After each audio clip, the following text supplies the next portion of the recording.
So sorry, you have to listen to me again. My next talk is a completely different subject, and it's looking at vaccine effectiveness in solid organ transplant recipients. And we did this as a consortium of people, and it was something that we stood up rather quickly. So we had a number of key questions, particularly because transplant recipients are immunocompromised, and we felt they were at higher risk of COVID-19. So the questions that we had were, does vaccination reduce the incidence of testing positive for SARS-CoV-2? Does vaccination reduce the incidence of hospitalization or death from SARS-CoV-2? And does vaccination reduce the risk of death within 28 days following a positive test for SARS-CoV-2? Now, we had a number of key limitations with this study, and that was that we only captured data where we had a positive SARS-CoV-2 test reported. So if somebody had tested positive, didn't report it, or they didn't take a test, then we wouldn't be aware of that. We also can't account in our statistical analysis for any individual behaviour. So some people were less risky, more risky, would go out into the community, others would shield at home, and we didn't collect that information to be able to report on it. And also we were very limited by the factors that we collected on our UK transplant registry, so our registry of transplant patients. So in terms of the analysis, we included recipients that were alive at the 7th of December 2020, so just before we started doing COVID testing in the UK. And it was all solid organ and islet transplant recipients in England only, so we could only merge our data set with the English registry. So Public Health England, as it was then, and now UKHSA, provided us with vaccination and testing data. So we excluded recipients with a positive SARS-CoV-2 test prior to the 7th of December. We also excluded those without a valid NHS number because we couldn't then match them with our data from UKHSA. Anybody under the age of 16 was excluded, and this was because they were not able at the time to have vaccinations, and so we excluded those from the analysis. And also at the time of this analysis, the key manufacturers for vaccine were included. Those where we had combinations, because there were so few patients, we excluded them.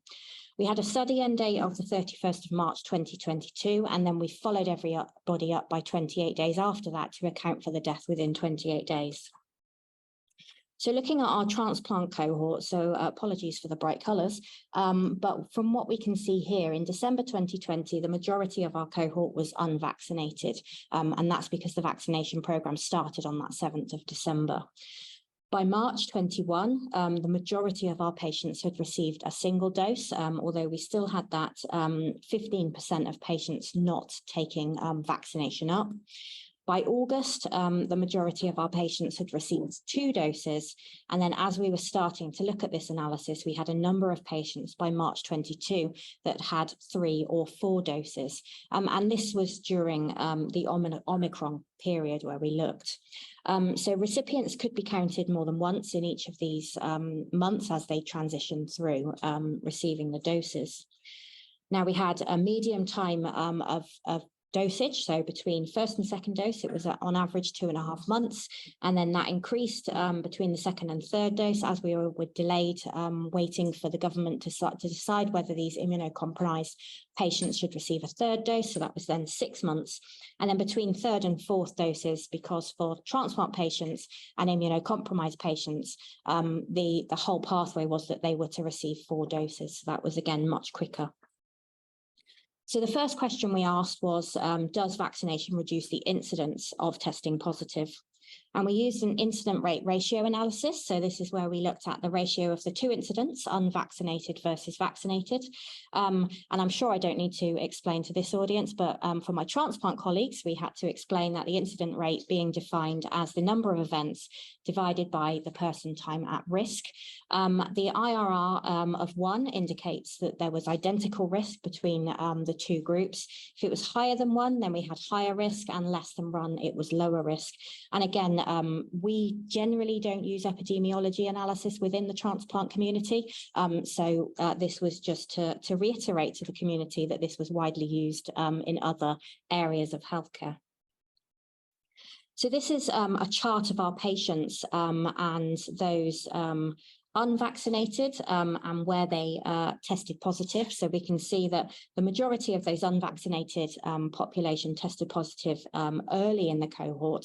We had very few, so only 10% of our patients still had not been unvaccinated by the time we got to February and March. And we can see there those peaks, and the black line, dotted line, is representative of the general population. So we can see that the infections in our transplant patients were no different to that in the general population. So this is our risk-adjusted model. So this is our incident rate ratio. And these are the factors that we looked at. And what we found was when we looked at comparing unvaccinated with those patients that received either 2, 3, or 4 vaccines, we saw that actually the risk of testing positive was much higher. And this was quite an anomaly. But actually what we felt was that the general communication was that if you get vaccinated, you're protected, you can maybe go out. And so what we later realized was that these patients were not as protected as they thought they were. But so our main conclusion here was that no, vaccination did not reduce the incidence of testing positive. A number of other things. So we had month in the model because we saw variations in those incidents of testing positive, particularly in December and February, where we had lower infections. Male and female, we saw a difference. So females tended to have a less likelihood of testing positive compared to males. Our over 50s had a less likelihood of testing positive, but these were a more higher risk group, so they were more likely to probably be shielding and staying away from communities. In terms of our different transplant types, we found, interestingly, that our liver patients were less likely to test positive. But actually, liver patients have a lower immunosuppression regime than other transplant patients. They don't need so much of the or high dosage of these drugs, and they tend to sometimes not even have them for long extended periods of time. So they were less vulnerable. So the second question was, did it reduce the incidence of hospitalization or death? So this was where we worked together with UKHSA. They held the hospitalization data and they performed this analysis on our behalf. But what we did find was that vaccination was associated with a reduction in the risk of hospitalization for those receiving 3 or more vaccine doses. And we found that these results were similar to the severe events, so hospitalization with death. So you can see there that maybe 2 doses, there was no difference, but 3 and 4 doses, it was starting to make an impact. However, you can see that in terms of that IRR rate, so 0.43, so that means that they're getting around 60% protection, whereas in the general population, that was more like 80% protection. So these patients really were suffering. And then finally, we looked at, does the vaccination reduce the risk of death, just looking at our positive cohort. So we used the case fatality rate here with our risk-adjusted hazard ratio models.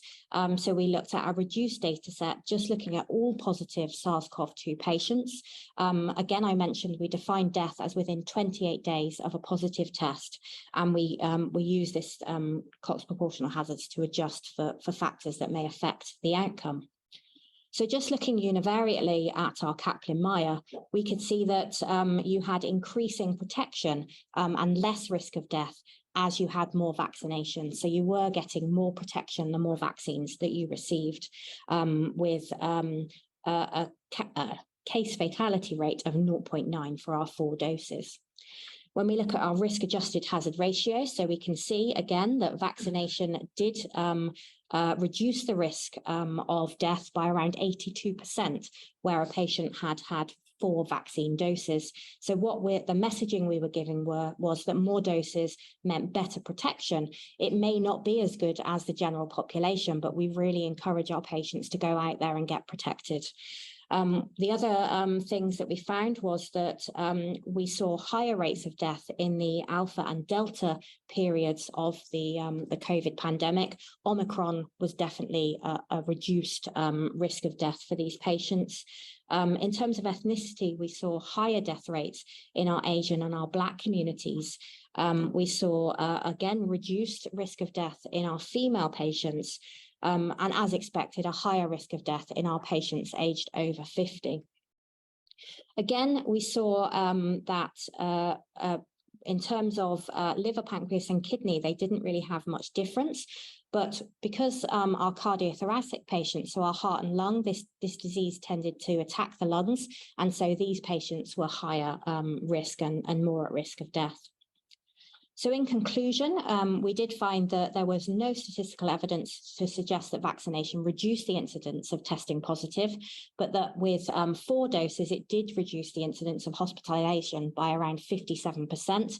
And also it reduced the risk of death by around 82%. We have published this work and we have produced guidelines that have gone out to all of our transplant centres and with our British Transplantation Society, who is the governing body, to give this advice for our patients. So data can be used for good. So thank you for listening.